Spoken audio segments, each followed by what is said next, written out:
ఇక ఏపీలో కాపు రాజకీయాలు కాకరేపుతున్నాయి.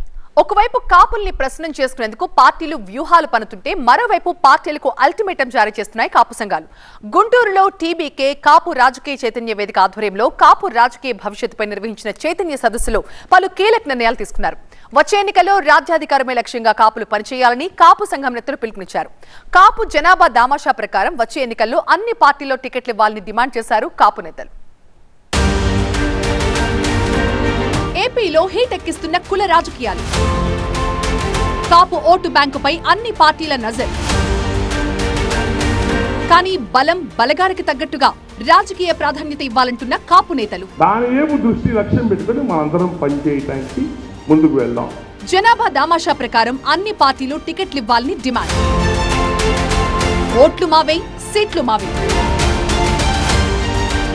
ఏపీ అసెంబ్లీ ఎన్నికలు సమీపిస్తున్న వేళ అన్ని పార్టీలు దూకుడు పెంచాయి. అధికార పార్టీని ఎదుర్కొనేందుకు ఇప్పటికే టీడీపీ, జనసేన ఒక్కటయ్యాయి. బీజేపీ కూడా కూటమి కట్టేందుకు కసరత్తు చేస్తోంది. అటు విపక్షాలకు ధీటుగా వైసీపీ కూడా పక్కా ప్లాన్ తో ముందుకు వెళ్తోంది. ఈ క్రమంలో కాపు ఓటు బ్యాంకుపై అన్ని పార్టీలు దృష్టి పెట్టాయి. దీనిలో భాగంగా ఒకవైపు వైసీపీ సాధికారక యాత్రలు, మరోవైపు టీడీపీ ఆధ్వర్యంలో బీసీల సమస్యలపై అఖిలపక్ష సమావేశం జరిపారు. అయితే కాపు సంఘాలు కూడా సమావేశమై జనాభా దామాషా ప్రకారం వచ్చే ఎన్నికల్లో టికెట్లు ఇవ్వాలని అన్ని పార్టీలకు అల్టిమేటం జారీ చేస్తున్నాయి. ఏపీ అసెంబ్లీ ఎన్నికలు సమీపిస్తున్న వేళ అన్ని పార్టీలు దూకుడు పెంచాయి. అధికార పార్టీని ఎదుర్కొనేందుకు ఇప్పటికే టీడీపీ, జనసేన ఒక్కటయ్యాయి. బీజేపీ కూడా కూటమి కట్టేందుకు కసరత్తు చేస్తోంది. అటు విపక్షాలకు ధీటుగా వైసీపీ కూడా పక్కా ప్లాన్ తో ముందుకు వెళ్తోంది. ఈ క్రమంలో కాపు ఓటు బ్యాంకుపై అన్ని పార్టీలు దృష్టి పెట్టాయి. దీనిలో భాగంగా ఒకవైపు వైసీపీ సాధికారక యాత్రలు, మరోవైపు టీడీపీ ఆధ్వర్యంలో బీసీల సమస్యలపై అఖిలపక్ష సమావేశం జరిపారు. అయితే కాపు సంఘాలు కూడా సమావేశమై జనాభా దామాషా ప్రకారం వచ్చే ఎన్నికల్లో టికెట్లు ఇవ్వాలని అన్ని పార్టీలకు అల్టిమేటం జారీ చేస్తున్నాయి. గుంటూరులోని వెంకటేశ్వర విజ్ఞాన మందిరంలో తెలగ, బలిజ, కాపు జేఏసీ, కాపు రాజకీయ చైతన్య వేదిక ఆధ్వర్యంలో సమావేశం జరిగింది. వచ్చే ఎన్నికల్లో కాపులు ఏ విధంగా ముందుకు వెళ్లాలన్న అంశంపై సభలో పాల్గొన్న నేతలు దిశానిర్దేశం చేశారు. అన్ని రాజకీయ పార్టీలకు చెందిన నేతలు సమావేశానికి హాజరయ్యారు.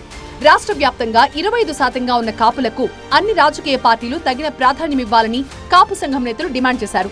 కాపు సామాజిక వర్గానికి ఆయా రాజకీయ పార్టీలు తగిన ప్రాధాన్యం ఇవ్వడం లేదని, జనాభా దామాషా ప్రకారం కాపులకు సీట్లు కేటాయించాలని డిమాండ్ చేశారు కాపు నేత సాంబశివరావు. నాయకత్వం వహించాలి, రిప్రజెంటేటివ్స్ గా ఉండాలి అని మన రాజ్యాంగ నిర్మాతలు ఏదైతే కోరుకున్నారో అది జరిగేలాగా మన పాఠ్య పుస్తకాలు ఉంటే, అది జరిగేలాగా మన పార్టీలు మాట్లాడితే, అది జరిగేలాగా మనం మాట్లాడితే మనకి కూడా ఏదో ఒక రోజున అవకాశం వస్తుంది.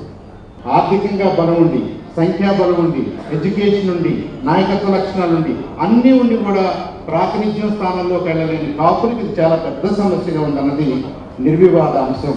రాష్ట్రంలో 25% ఉన్న కాపులకి వచ్చే ఎన్నికల్లో రాజకీయ పార్టీలు 35 సీట్లను కేటాయించాలని డిమాండ్ చేశారు టీబీకే జేఏసీ కన్వీనర్ దాసరి రాము. కేవలం ఎమ్మెల్యేలు, ఎంపీలు, సర్పంచులు కాకుండా అత్యధిక జనాభాగా ఉన్నాం. ప్రజాస్వామ్యంలో ఆ ఎమ్మెల్యేలు రాజ్యాధికారం అందుకునే స్థాయి మనకు ఉంది కాబట్టి దాని లక్ష్యం పెట్టుకుని మనందరం పనిచేయటానికి ముందుకు వెళ్దాం. 2, కాపు సమస్యల సంబంధించి రిజర్వేషన్ సంబంధించి ప్రతి ఓడు వాడుకొని వదిలేస్తున్నారు తప్ప మాకు సమస్య తీర్చట్లా. రేపు రాబోయే ఎన్నికల్లో ఏ రాజకీయ పార్టీ అయినా సరే కాపు రిజర్వేషన్ విషయంలో నిర్దిష్టంగా మాకు క్లారిటీ ఇవ్వాలా. ఓట్లని అమ్ముకోకుండా బీసీలతో కలిసి రాజ్యాధికారం దిశగా పోరాటం చేయాలని పిలుపునిచ్చాయి కాపు సంఘాలు. రాష్ట్ర వ్యాప్తంగా ఇటువంటి సదస్సులు నిర్వహించి వచ్చే ఎన్నికల్లో జనాభా దామాషా ప్రకారం సీట్లు వచ్చేలా పనిచేస్తామన్నారు.